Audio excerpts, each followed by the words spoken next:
Are you in this market as a seller and wondering if your house is ever going to sell? Are you an agent that has a listing and wondering, is this house ever going to sell? I'm sure there's a lot of you, or not a lot. I'm sure there's a few of you out there, but that's what we're going to talk about today. We're going to do another seller success story.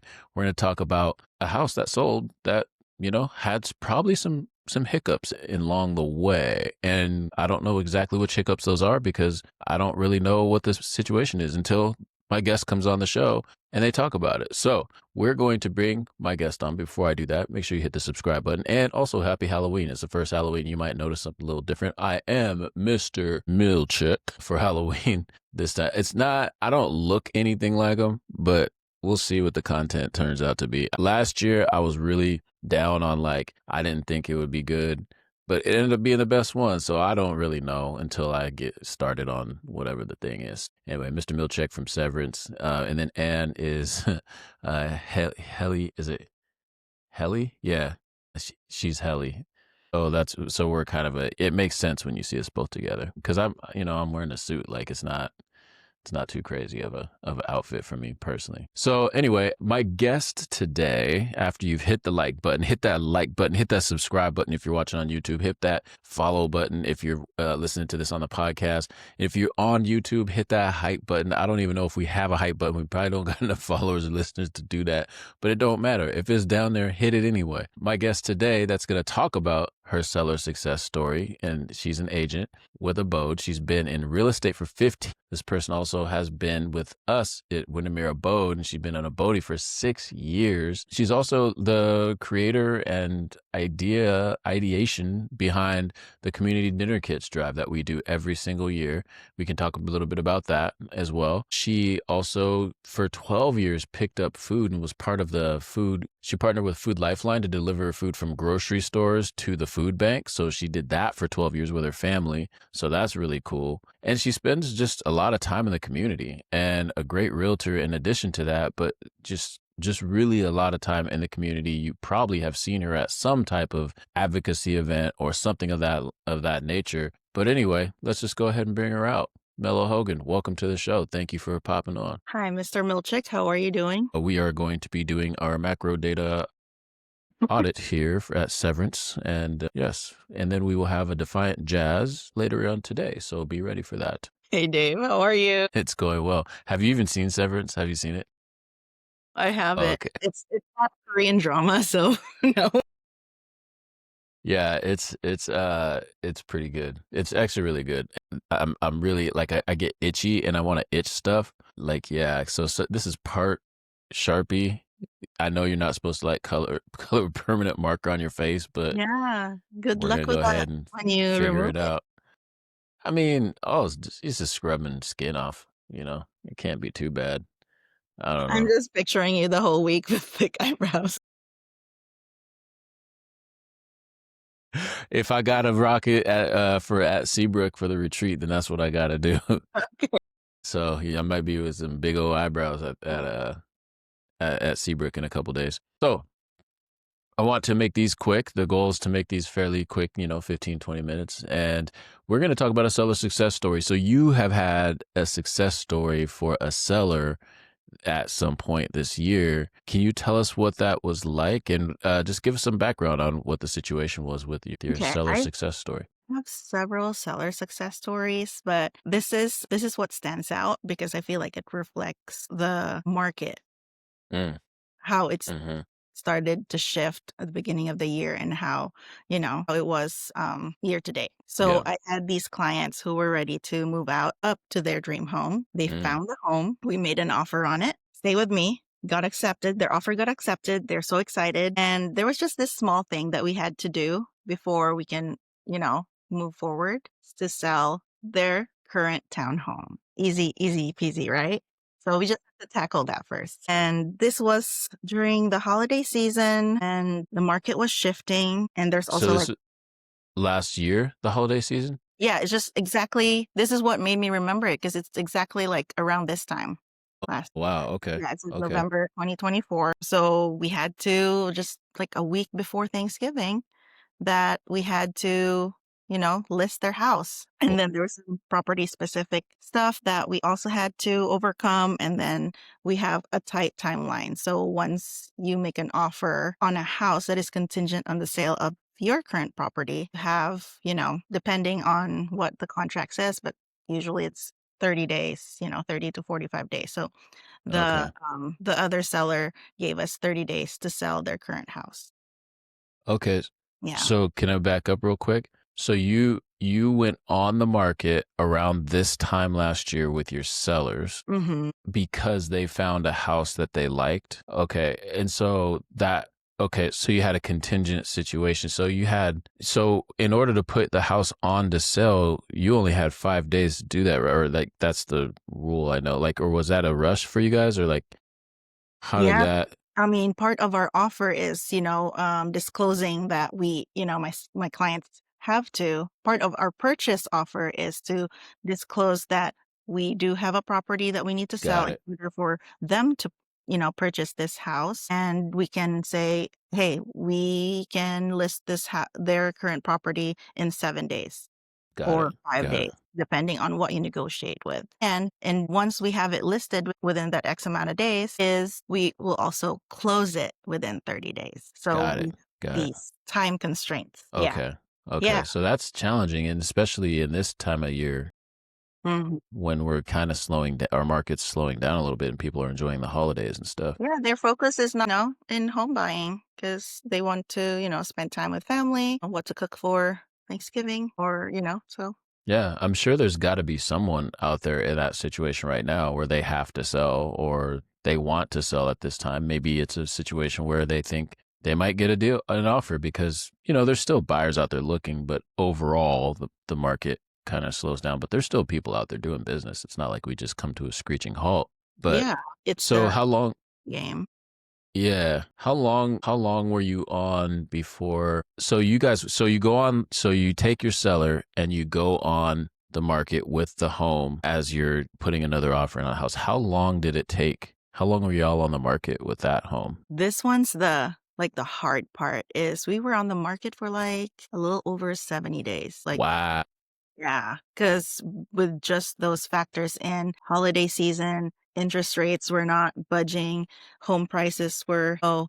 And there's also some factors with the property itself that also maybe deal breakers for some buyers out there. So we can Yeah. talk about that later on too. But I feel like what made this story success is it wasn't just because it closed, spoiler alert, but it is how my clients navigated it and what we learned together with it as we went through that journey. Okay. Yeah. So what would be some of the things that you learned as you went through that journey? Yeah, I mean, just the challenges that we overcame. So we have this, Hmm. time constraint, right? We have Yeah. 30 days to get this property sold. But how many days did I say earlier that it closed? 70. Yeah. So once we were at that 30-day mark, it was like, what are we going to do now? Because Yeah. they really loved that home. So, in this market, it is important to pivot and also problem solve in real time, right? Hmm. So they were able to restructure their financing. So they were still able to move forward with that property that they're purchasing and also Wow. keep their house on the market, their current house on the market, so we can continue marketing it and making sure that it sells. Okay, so that's the pivot you made after that 30 days contingency. You can get bumped out, you can lose the Yeah. home, like, Mhm. Yeah. so that's the decision you made. How did your sellers respond through all of this? Were they emotionally all over the place? Did you help them navigate with that emotional side? Because I feel like we don't talk about that part as much. Like, we prepare people. I think we were talking about this. You were there, maybe. I think when we were talking about this, but we prepare people for, the sale, the numbers. Here's what you're gonna get, and blah blah blah. But the emotional side of it is like it's a It roller coaster. yeah, it could be a roller coaster, but it can be lessened if I always tell my clients yes, it can be a roller coaster of emotions, but I want to be is that a baseline? Like, yes, they're doing all this, but my goal is Yeah, I'm like this. yeah. So I am, I inform them ahead of time what to expect because managing those expectations is a really great, foundation on the get go. So they're able to be Yeah. resilient whenever, that challenge, comes. Yeah. So, yeah, so setting expectations for them so they know what, we might not know what to expect, but they have an idea that if this happens, then we have this plan for it. Right. And also like what I said earlier about pivoting too is if, plan A doesn't pan out, there's always, going to be plan B, plan C. And Hmm. yeah, and you have to have all those articulated ahead of it. So, and what I like when you say when we have our classes at Abode is being proactive and not reactive. And Mm. that's one of the things too that, So, yeah, I mean, for the most part, my clients were really optimistic and focused on, getting, because they have two goals, right? Get the house, their dream house closed and also sell their current house. So, Right. Right. don't have the two mortgages together. Yeah, that's a lot. I mean, and so y'all end up closing on the house, Yeah, we on did. both of them, the sale and the So they had to wow. close on their purchase first because their current property was still on the market. So we were able to, Wow. yeah, on both of them. I mean, we did have some roadblocks, whereas the townhome that we were selling is on the main road. Mm. It is a townhome, so there's shared roof with your neighbor. So that Yep. is one of the, and also there was not a lot of parking spots. So Okay. there was a big attached garage. And it could fit two cars. But if you have visitors and stuff, that was like one of, the feedback from when showings were happening. And they already also, we acknowledge that we don't, hide it under a rug or something. You acknowledge Hmm. and then focus on is the value for the sellers on the house that made them love this home. And that's what we focused on because Mm. that's what will attract the right buyer for it. That's a great point. Because I was going to ask, like, going through this, the roller coaster of emotions that you talked about. I mean, I'm sure when they found out, that over the 30 days and you had to pivot at that point in time, I'm Yeah. sure there was some anxiety there. Like, there had to be some anxiety for them. Yeah. But also talked ahead of time too, like what are the market conditions, and what if we don't sell the house, Mm. in 3 days. So we didn't wait until we were on the 25th day and be like, oh, it's not selling. What are we going to Yeah. Yeah. Yeah. They already had a plan in place and it was up to them to decide to, move forward with plan B or, what do they want to do? Because ultimately it's our clients' decisions and we are here to guide them, give them the information they need. They feel empowered in whatever they decide to do. That's smart. That's a great story. I think that's a great story. Good to tell the story about like going on around this time. So like let's say it could be someone right now. And I Yeah. think the difference between the two though is like we just had a rate cut and we had two rate cuts this year and we were hoping there would be one, but we weren't sitting here saying, yeah, I think there's pretty much for sure going to be a rate cut next month as well. I think that with all the jobs being lost and Amazon, like just it seems like every tech company is, Yeah. laying off a bunch of people, and we live in a tech industry, so it's like, yeah, that's got to be a thing. But yeah, just impressive stuff in terms of getting that house sold. So y'all Yeah. got that sold after, so the holidays go. It was 70 days, so that was probably like February or something.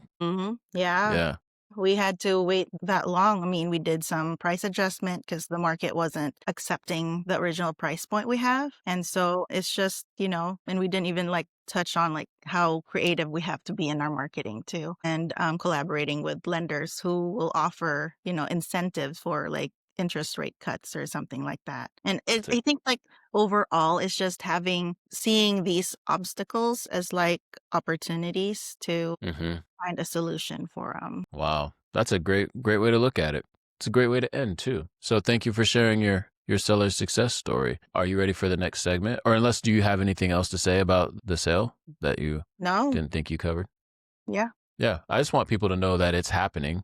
Things are happening and when you're in it, it may feel like why is this happening to me type thing, but it happens a lot of times in these transactions. Yeah. And also like market data helps you too, like looking at what's around Mm, you and also picking up the phone and calling, like, is this also like to other agents? Is this happening to your listing here? And Yeah. also giving that feedback to clients because they want to know that they're not experiencing this alone. Because, Yeah.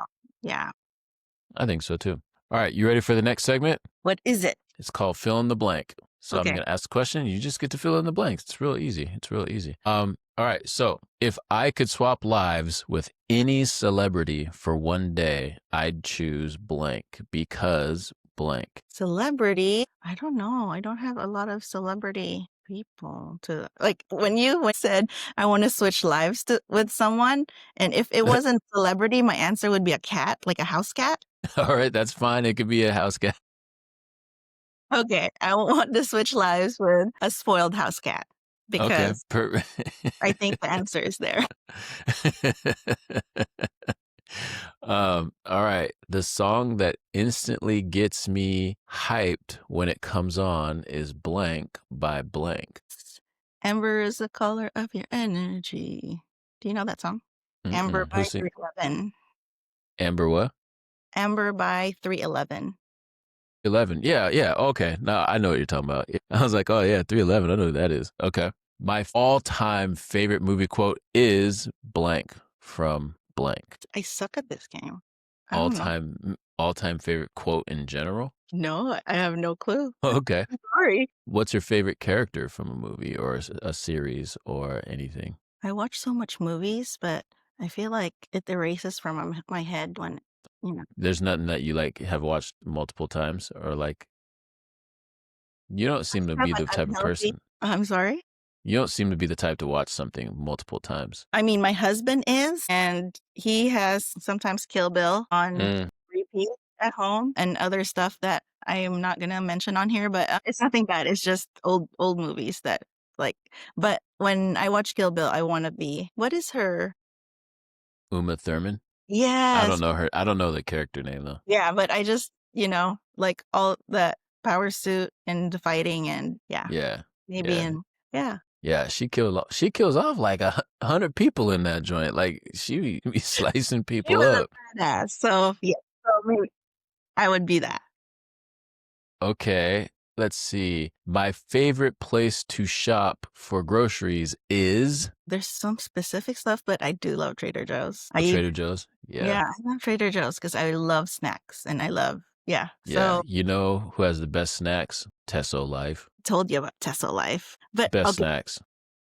Okay, you went? I've been multiple times. Yes. Yeah. So okay, can I change my answer? Yeah, go ahead. Change your answer. I don't.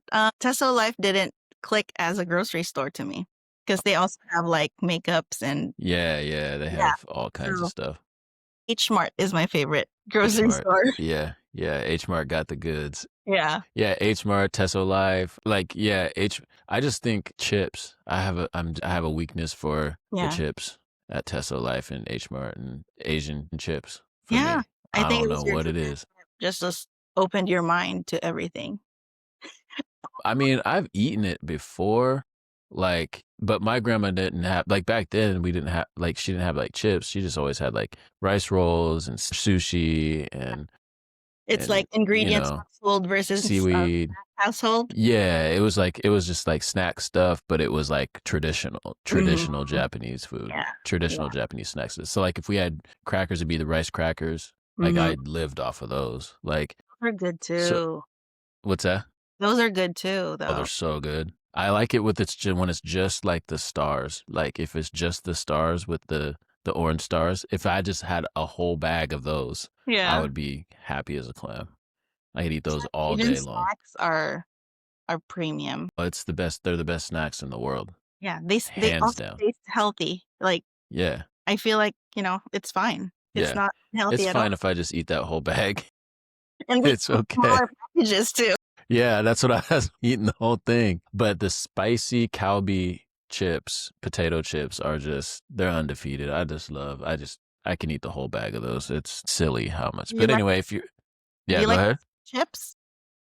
Calbee chips? No, the sweet ones, the turtle, they're sweet. I mean, I like them all. I don't discriminate.